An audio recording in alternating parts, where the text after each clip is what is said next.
Today I'm going to talk about the strategy of scheduling, which is one of the most popular and familiar habit formation strategies.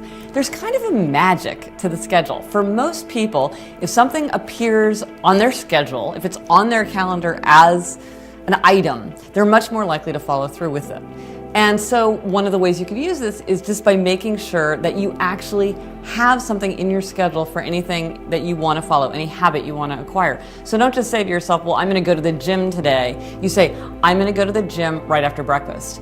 Because when we decide, we need energy to make a decision, and also it gives us an opportunity to make the wrong decision, over the long term.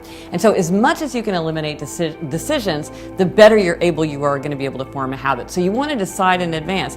Well, on Monday, Wednesday, Friday, I'm going to get up at 7 o'clock in the morning and I'm going to practice my guitar for an hour. Because then you've decided, then you don't need to decide again. It's on the calendar, you've decided what you're going to do and how you're going to do it, and that kind of specificity is very helpful.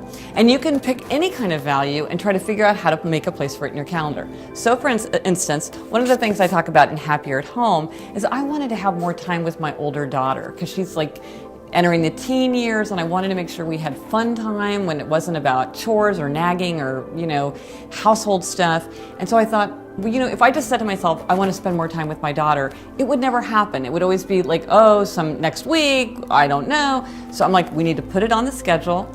Every day, every Wednesday, once a week, I pick her up from school, after school, and we do something together for a few hours. And I put it on the schedule, it appeared on the calendar, and that way I really followed through with it. That became a habit. This time with my daughter became a habit.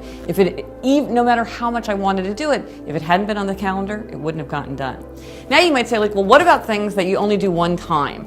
You can't put that on the calendar because they just come and go. So I have something called Power Hour. So for once a week for an hour, I tackle some kind of horrible nagging task that I've been putting off for months, probably years, and so I have a habit of doing this thing at this time on the weekend, but I fill it with whatever I want. So you can pick just about anything and find a way to put it on your schedule if you take a little time.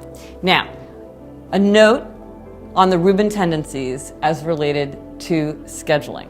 Now, if you are an obliger, the fact that something appears in your schedule may not be enough for you. You may need external accountability. You may need to check in with someone. You may need to have a trainer. You may need to meet with somebody. You might have to have some kind of way for someone to know whether you've crossed that thing off your list. If you're just putting it on your own private calendar and nobody knows, that might not be enough for you. You need some kind of accountability for your schedule. And also, for those very few but proud rebels out there, putting something on the schedule may actually make you resist more. For a rebel, sometimes it's better not to officially put something on the schedule and to say instead, I'm going to wake up today and I feel like running. I decided that I feel like practicing the guitar. For them, it can, if they encounter that spirit of resistance, even to their own schedule, that might stop them. Now, some rebels, if it's their own schedule, they don't have a problem with it because it's not imposed. But a lot of rebels really do better when they're acting from choice, when they really aren't trying to schedule things in advance. But for most people, there really is something very powerful about seeing a place for that habit repeating over and over in the schedule.